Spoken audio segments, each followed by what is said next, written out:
जय हिंद दोस्तों। कृषि से रिलेटेड अगला वीडियो आ गया है आप लोगों के लिए। तो हम पहले ही बताए हैं आप लोगों से कि जो प्रमुख फसलें हैं भारत की, एक एक करके सबको डिटेल्स में पढ़ाया जाएगा। दो फसलों को ले लेते थे, थोड़ा सा बोर्ड छोटा है, जगह नहीं है, अटेगा नहीं, इसलिए मैं एक फसल को लेकर आया हूँ चावल के बारे में। हालांकि सिर्फ एक दो बातें जानने से नहीं होगा कि चावल सबसे ज़्यादा पश्चिम बंगाल में होता है और एक दो किस्म के नाम जान के उससे कुछ होने वाला नहीं है। एग्ज़ाम ज़्यादा कॉम्पिटेटिव हो रहा है तो डीपली हम लोगों को इसके बारे में जानना होगा। क्वेश्चन कहीं से भी आ सकते हैं, इस चीज़ को ध्यान में रख के मैंने एक डेटा तैयार किया है। तो चलिए, भारत की प्रमुख फसलें जिसमें हम चावल का बात करेंगे, ठीक है ना।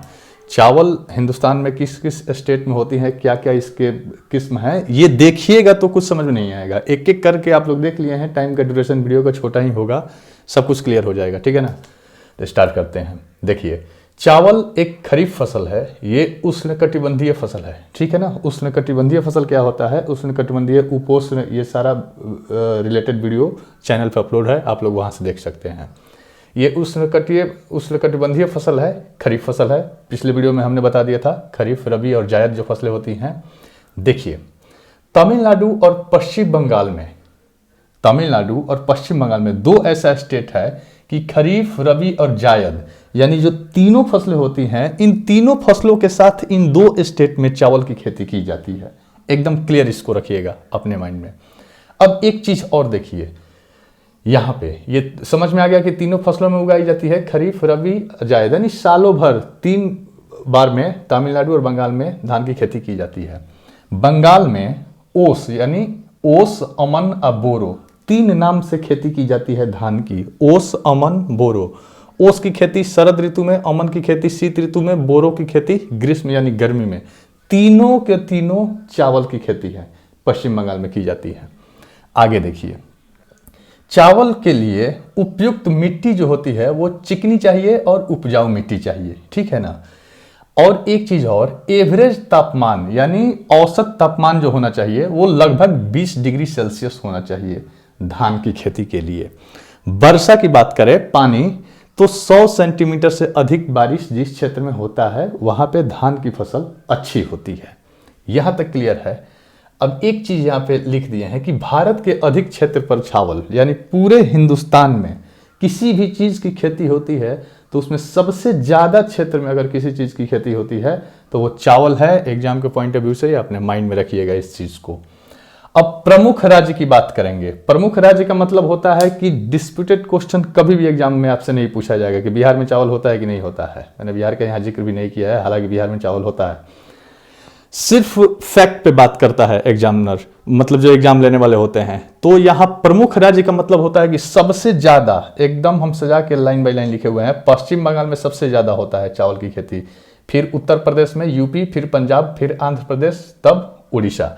यानी 1 2 3 4 5 स्टेट का नाम अपने माइंड में आप याद रखिएगा कि सबसे ज़्यादा पश्चिम बंगाल, यूपी, पंजाब, आंध्र प्रदेश, ओडिशा। अब आपके दिमाग में आ रहा होगा कि तमिलनाडु क्यों नहीं सर बताएं, तो उतना ज़्यादा फेमस नहीं है। प्रमुख स्टेट की बात हो रही है इसलिए मैंने इसको नहीं रखा है। अब चावल की कुछ किस्में होती हैं, यानी प्रमुख किस्में, यानी कौन कौन से प्रकार के। आम 40 रुपये किलो भी है, 70 रुपये किलो भी है, ठीक है ना। मार्केट में खाने का चीज़ हो या पहनने का चीज़ हो, सबका दाम अलग अलग होता है क्वालिटी के हिसाब से। तो सबका अलग अलग क्वालिटी है। चावल का भी कुछ क्वालिटी है, जैसे जमुना, करुणा, देख रहे हैं, जया, पद्मा, कांची, कृष्णा, हंसा। ये पूसा सुगंधा 5 एक नाम है, और माही सुगंधा, बाला, रत्ना इत्यादि। इतने प्रकार के चावल होते हैं। दुकान पे जाइए, 40 रुपया, 100 रुपया, 120 रुपया, 200 रुपया, यही सब है। यानी अलग अलग टाइप्स होते हैं चावल के। तो कुछ प्रमुख है, इसमें से 2-4 नाम आप याद रखिएगा। एक चीज और याद रखिए, पोकली किस्म। पोकली चावल का एक किस्म है। ये क्या होता है कि खारा पानी जो समुद्र का होता है ना, खारा जल का प्रतिरोध करता है, ये रोकता है। और पोकली किस्म का चावल केरल में होता है। 2 जिला है केरल का, त्रिशूर और एर्नाकुलम, तट से लगा हुआ। यहाँ पे ये खेती होती है पोकली चावल की, मतलब केरल में। इस चीज को याद रखिएगा। पोकली के बारे में एक नोट यहाँ पे लिखे हैं, गोल्डन राइस। गोल्डन राइस यानी सुनहरा चावल, इसका रंग पीला होता है। ये आनुवंशिक विज्ञान, यहाँ पे आनुवंशिक विज्ञान की सहायता से वैज्ञानिकों ने गोल्डन राइस को बनाया है। अब चलिए, इसको क्यों बनाया है, तो बनाया इसलिए है कि विटामिन ए की कमी को दूर करने के लिए। सीधे तौर पे कैसे दूर होता है, तो देखिए, ये गोल्डन राइस है ना, वो पीला चावल होता है, इसमें बीटा कैरोटीन की अधिकता होती है। बीटा कैरोटीन एक विटामिन है जिसकी अधिकता होती है। अब ये बीटा कैरोटीन क्या होता है कि जब उस पीले चावल को हम खाते हैं तो शरीर के अंदर जाके ये विटामिन ए में बदल जाता है और हमें विटामिन ए प्राप्त हो जाता है। तो इस चीज को भी याद रखिएगा। चीन, भारत पहले दूसरे स्थान पर उत्पादन में। पूरे वर्ल्ड में सबसे ज्यादा चावल का उत्पादन चीन करता है और दूसरे नंबर पे भारत करता है। यही चीज मैंने यहाँ पे लिखा हुआ है। एक यहाँ पे है डपोग। डपोग विधि द्वारा जापान व फिलीपींस में चावल की खेती होती है। डपोग विधि क्या है, ज्यादा दिमाग मत दौड़ाइए। धान की जब खेती करते हैं तो धान का बीज तैयार करते हैं ना, पहले अलग खेत में कहीं धान छीट के बीज तैयार करते हैं, तब उसको प्लांट किया जाता है। वही प्रक्रिया इस डपोग विधि में अपनाई जाती है। डपोग विधि फिलीपींस में सबसे पहले प्रचलित हुई, मतलब एक थोड़ा सा अलग तकनीक से उगाते हैं। तो डपोग विधि जापान और फिलीपींस में अपनाया जाता है। चावल निर्यात में भारत, थाईलैंड, वियतनाम। देखिए उत्पादन में सबसे आगे चाइना है, 1 नंबर में पूरे वर्ल्ड में। लेकिन निर्यात करना, अगर चावल किसी एक देश दूसरे देश को भेज रहा है, दे रहा है, बेच रहा है, उसमें सबसे पहले भारत, दूसरे नंबर पर थाईलैंड और तीसरे नंबर पे वियतनाम आता है। इस चीज को भी याद रखेंगे। अब आगे बढ़ते हैं। चावल में 76% कार्बोहाइड्रेट होता है, ठीक है। 6.7% प्रोटीन होता है और वसा 2.5% होता है, ठीक है ना। इस चीज को याद रखेंगे। कृषि निदेशालय द्वारा, भारत का जो कृषि निदेशालय था, तो भारत के कृषि निदेशालय द्वारा विकसित, यानी एक चावल का नया प्रजाति विकसित किए जिसका नाम था जया। एक बौनी प्रजाति था, मतलब छोटा होता था धान। इस चीज को याद रखिएगा, जया। यहां पे केंद्रीय, अब देखिए केंद्रीय धान अनुसंधान संस्थान CRRI, ठीक है ना, central rice research institute Cuttack में है, ओडिशा में। ओडिशा लगभग 1982 से ये काम कर रहा है। अब यहाँ पे IRRI है, इंटरनेशनल राइस रिसर्च इंस्टीट्यूशन, ठीक है, अंतर्राष्ट्रीय धान अनुसंधान संस्थान। एक संस्था बनाया गया है।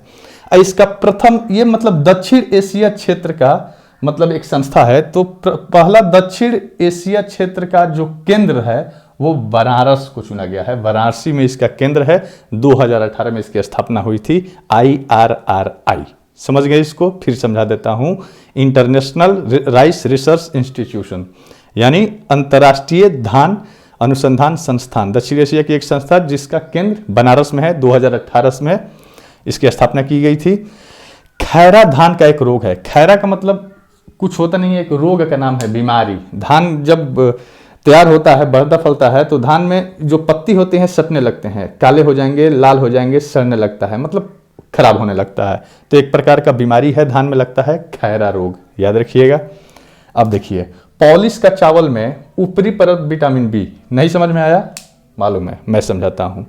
चावल अब जाते हैं 100 रुपये 80 रुपये किलो, तो काफी चमकदार होता है, चमकते रहता है, पॉलिश मारा रहता है उस पर। उस चावल का ऊपरी परत जो होता है ना, विटामिन बी, उसमें से निकल जाता है। पॉलिश मारा जाएगा, विटामिन बी खत्म हो जाएगा। कैसे खत्म होगा? तो थाइमीन नाम का एक होता है, मतलब विटामिन एनर्जी, जो कि चावल के ऊपरी परत पे ही रहता है। थाइमीन, थ फॉर थर्मस, य फॉर यज्ञ, थाइमीन मैंने लिखा है। तो थाइमीन जो होता है पॉलिश के द्वारा चावल से हट जाता है, तो विटामिन बी की कमी, अभाव हो जाता है उसमें।